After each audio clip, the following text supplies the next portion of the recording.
D, why is everybody leaving YouTube? Have you been noticing this trend where people who are signed to YouTube live streaming contracts, the day their contract ends, switch right back to Twitch or start multi-streaming? Yeah, we have noticed it. That's because we know what's going on. It's just like, unless you're getting the fucking bag, there is zero reason for you to stream on YouTube. And that is YouTube's fault. Because I have, and it's got me wondering, is YouTube live streaming a wash? Has it been a failure of an attempt by YouTube to compete against Twitch? And I'm not the only one thinking this. This is also a thought shared by Dan Clancy. The YouTube and YouTube Live not changing isn't because they move slow. It's because YouTube Live isn't a priority for YouTube. And that's certainly a fact, all right? YouTube live streaming can only grow as long as it doesn't impede on the already incredibly successful YouTube video service. If you grow YouTube live stream and that takes away some percentage of... Motherfucker's wearing a purple armband, bro. After I tried to assassinate him with my car when he was riding his motorcycle. Success, right? Like if you basically recommend more YouTube live streams and that keeps people on YouTube for less time because they're watching less videos because they don't enjoy the live streams as much as the videos, you have made a failed product, even if it ends up beating Twitch, because YouTube videos make so much money and they are so popular. That sucks. He goes on to talk about the streamers themselves and says, who went to YouTube, man. But your friends that went to YouTube are all coming back, Sushi. Yes. Yeah. And you can see someone already adds me in this, but he's not wrong, right? Look, you know, when Myth ended his YouTube contract, I believe he took a break. He stopped streaming on YouTube. Lily, the moment her contract ended, switched back over to Twitch. Dr. Lupo, when his contract ended, started multi-streaming. I mean, shit, Tim the Tatman today said he was going to start multi-streaming on Twitch and YouTube. And look, his viewership is better on Twitch after 3 years, I think, on YouTube than it is right now on YouTube. That's crazy. 3 years and nothing fucking changed. He's literally doing better on Twitch. And you might be wondering, okay, why are streamers switching back to Twitch? Well, one might be because they do better. They get more viewers. Two, it's because they also make more money. I saw someone say sub count, by the way, earlier. I didn't answer it. I apologize. What is this? That ignores market share, though. If your product costs you money, but makes your opposition fail is successful. No, but it doesn't. That's the point. YouTube makes I've been saying this for a long ass time. YouTube makes an ungodly amount of money off of like the Indian market, right? In comparison, like for VODs, in comparison to like moving any kind of resources into the live streaming space. It's not even a question for them. It's such a tiny fucking part that they don't even care about like investing. They don't even care about investing into the live streaming aspect at all. Apologize. I'm not making up messages here. If he brings up the Indian market, by the way, that's a direct bar for me. I've said this to him before. We are at 6.3. Crowd, our game's over. So you have an official number? I'm joining up. We're probably closer to 6.5, if I had to guess. And Tim basically says he got 6,500 subs in one single stream on Twitch, and on YouTube he had 14,000 subs. So he basically got almost half his subscriber count in one day. So he's going to start making more money from Twitch subs than he ever did from YouTube members. And I basically tweeted out this exact point, that it feels like, you know, YouTube live streamers switch back to Twitch. And it got everyone asking, am I personally switching back to Twitch? Is that what this is? And the answer is no, not at all. That's not what my tweet was. I was actually just noticing a fact. I personally have a YouTube contract that is not over yet, and I'm happy streaming on YouTube. But I do have a contract that allows me to stream on Twitch. And I enjoy multi-streaming in the only circumstance where I find it good, which is for my events, aka like for Ludwig Streamer Games. If I just stream that on one platform, it would do a lot worse in terms of viewership than if I streamed it on multiple platforms and also let other people stream it. I mean, we peaked at 175K and averaged 134,000 viewers. That wouldn't happen if it only was on YouTube or only on Twitch. And for events, I want as many people to see the event as possible. That's all I care about. By the way, I'm a multi-streaming hater. I actually think it is a generally bad thing for creators. At least creators who are trying to be like, you know, the biggest creator in the world. I think it can be pretty good for creators who just want maybe as many eyeballs on them as possible if they're trying to spread a message or raise money for charity or doing events. I don't think it makes sense if you want to be the next Kai Cenat. You don't become the next Kai Cenat if you have 50,000 viewers on YouTube and 50,000 viewers on Twitch. You become the next Kai Cenat if you have 90,000 on just one platform and you're the biggest person on that platform, because the rich get richer on that platform, right? You'll grow and grow and grow and grow, and your peak viewership will be insane. It'll be a moment a lot of people talk about. It'll all be drawn to you. I think when you fracture your audience, you also fracture your peak growth, which I think is. They should make a separate app for live streaming is a horrible take. The entire point is that YouTube has a pre-existing audience. If they wanted to, the easiest thing they could do is open up the view count faucet and put live streams on the fucking related tab. But obviously that's a calculation that they've made internally where they realize that serving live streaming as an alternative when they're moving towards the short direction to compete with TikTok is demonstrably a failure for them if their ultimate goal is time spent on the platform. Is a bad thing. This is my take on it. This could be wrong. By the way, if you're new to streaming, I also don't think it's a bad thing. If you're new to streaming, you should try out both platforms. Don't marry yourself to a platform. You don't know where your audience is going to come from. But I find multi-streamers to also be bad at multi-streaming. They usually care about one chat more than the other. Anyway, I digress. Multi-streaming hater. I'm not going to start multi-streaming when my contract's done. I don't know what I'm going to do exactly yet. But this goes back. He's going to come back to Twitch, bro. Come on. To our initial question. And I'm not saying this because I know something secret, but come on, dude. Does this mean YouTube live streaming has been a failure? Is it bad? Is it a flop? Should they quit? Did they fell off? The answer, no. No, vehemently no. If you look at the most watched major streaming platforms by hours watched of live broadcasts, Q2 of this year, YouTube gaps Twitch. It's not close. 3 times bigger, 15 billion hours watched on YouTube versus 5 billion hours watched on Twitch. However, that doesn't exactly tell the full story. Because if you look at this, you also have to include, some people like YouTube's biggest live streamer by hours watched, which is not iShowSpeed. It is Lo-Fi Girl. Lo-Fi Girl is the biggest streamer in the world on YouTube Live because she streams every fucking day with 15 to 25,000 average viewers. I guess maybe technically she's a VTuber, but it's also weird if you are including, things like Lo-Fi Girl or videos playing on loop or what there's a bunch of on YouTube Live, bots, which is scams. In fact, one of the biggest live streams right now on YouTube is Tesla. Except it's not Tesla. It is a scam account with 20,000 subscribers with 86,000 bots watching to give it some credibility. So people click on it who aren't part of the bot number, and then they scan this code, and then they lose all of their crypto. Do not scan this code. I'm showing this as an example of YouTube's corrupt too late, already scanned botting it. problem. Too late, already scanned it. Now they fished all of my personal information. For you to get scammed. Okay.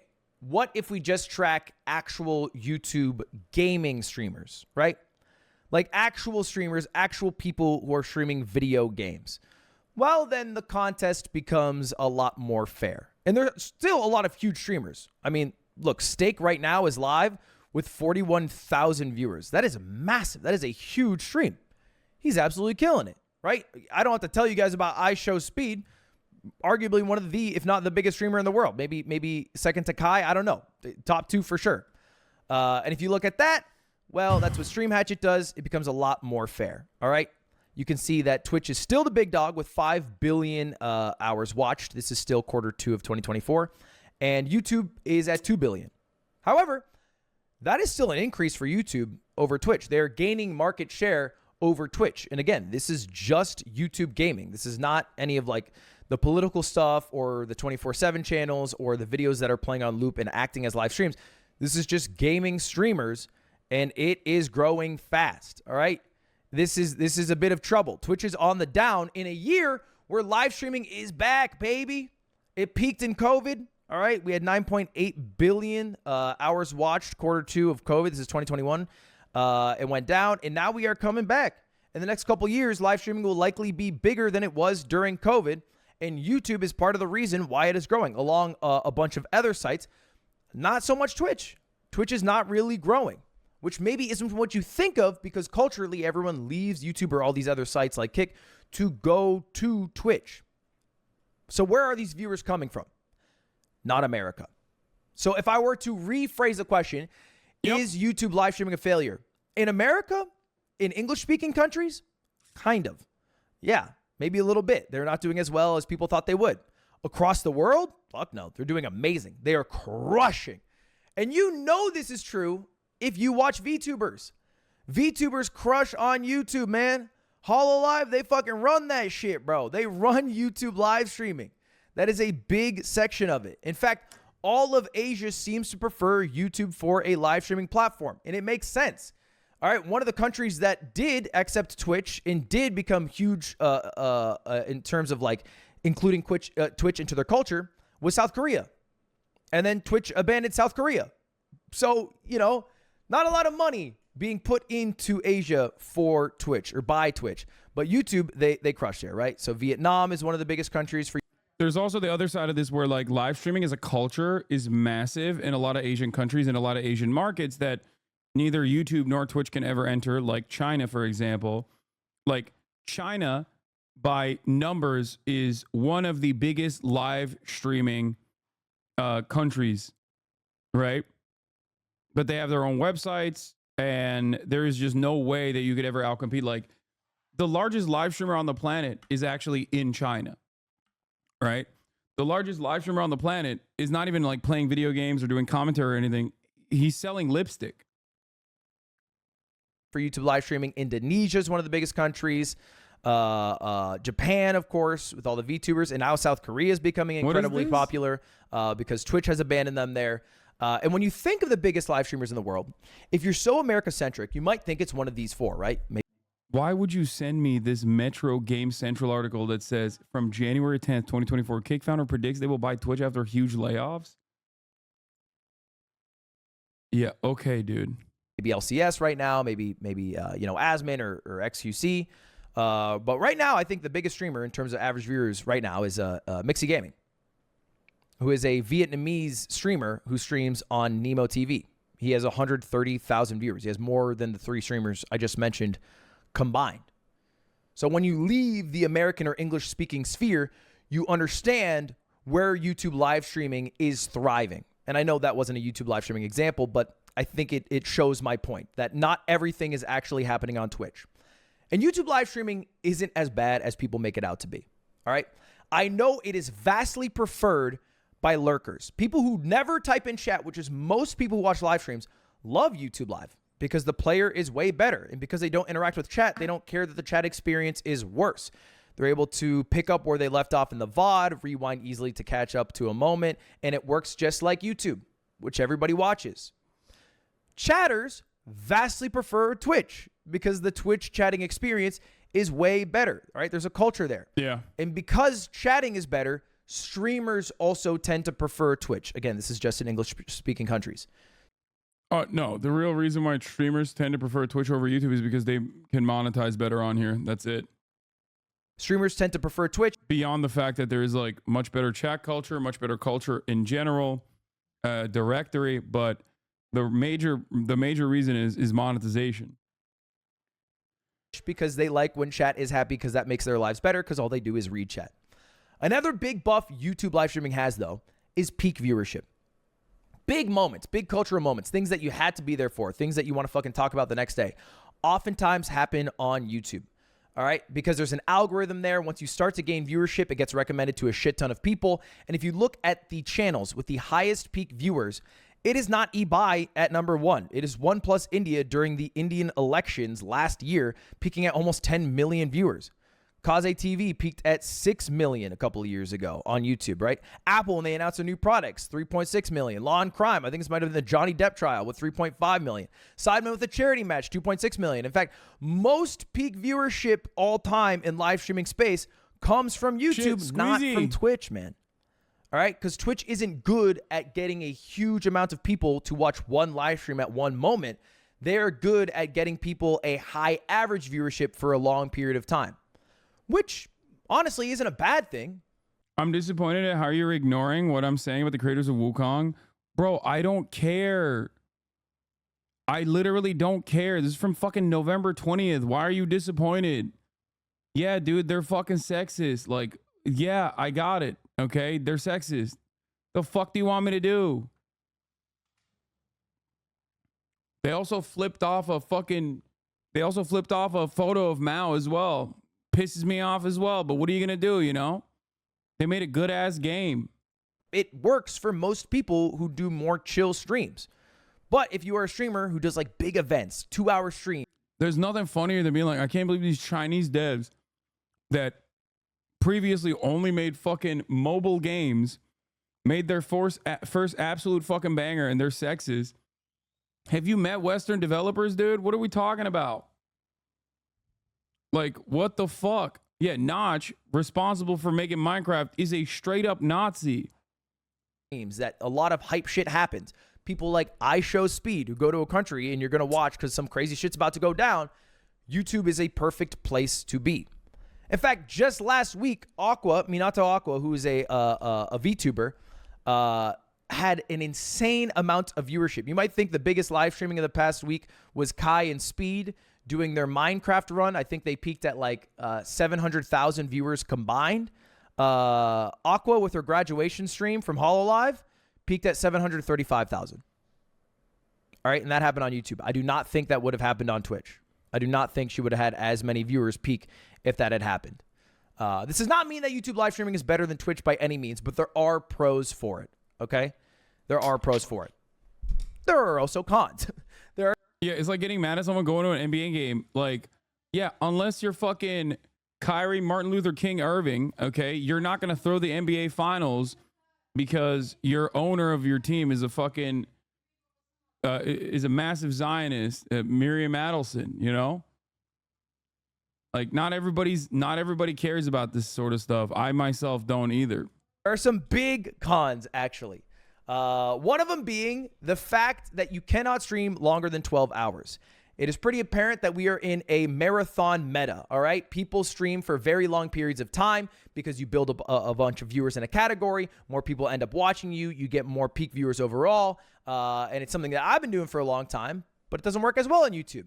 And when Kai has started doing it, it fucking crushes. And the Minecraft thing I just started talking about, he peaked at 381,000 viewers, all right? But he was doing it with Speed. Speed peaked at 351,000. Which is not too far behind. But you might notice throughout the stream, his marathon stream, there's just severe drop-offs in viewership. And the reason for that is because YouTube does not let you stream longer than 12 hours. So all of these VODs are cut off at 11 hours, whatever. Basically, after 12 hours, if you continue to stream, the stream is no longer available to watch. You can never watch the VOD back. In fact, you can't even download the VOD back. I learned this firsthand when I tried to stream Elden Ring in one sitting and my local recording failed, and I asked YouTube for the VOD, and they said you can't get it. They eventually got it to me after like a lot of fucking tech behind the scenes in like 720p or something. Thank you to the YouTube tech people for that. But that shit sucks, man. That shit sucks. All right, I streamed 58 hours, and the viewership falls off a cliff. I will never get another viewer, not one more, for that entire live stream that I did. Even though you can upload 24 hours of a fireplace. Why can't I stream 13 hours, but a fireplace can stream for 24? I don't get it. You can also have a 100-hour timer video. Why? Why can't I stream? Let me stream longer. Maybe just verified creators are allowed to stream up to 50 hours. Something like that. All right. Do you know how big Speed's stream would have been if it didn't have to be broken into 10 parts? The final video would have like fucking 40, 50, 60 million views. That shit would be crazy. But YouTube doesn't let you do that. And I think YouTube is still technically too far behind Twitch for it to compete with English-speaking audiences. And it is making a lot of streamers in the English-speaking space switch over back to Twitch. And elsewhere in the world, they're crushing because Twitch is not competing in those areas. They're struggling in those areas or just leaving them entirely. But as far as English-speaking world, yes, YouTube live streaming a bit of a flop. What will I do when it's time for my contract to end? Well, stick around in this channel and you'll find out. All right. Yeah, he's going to come back. He's going to serve ad breaks at the top of the fucking hour, okay? Let me tell you what he's going to do. That's exactly what he's going to do. Because at the top of the hour, there's a 3-minute ad break. If you no longer want to see those ads, all you need to do is subscribe for $6 or for free with a Twitch Prime. That's right. Here's the 3-minute ad break now. All right, I want to cover this was fun.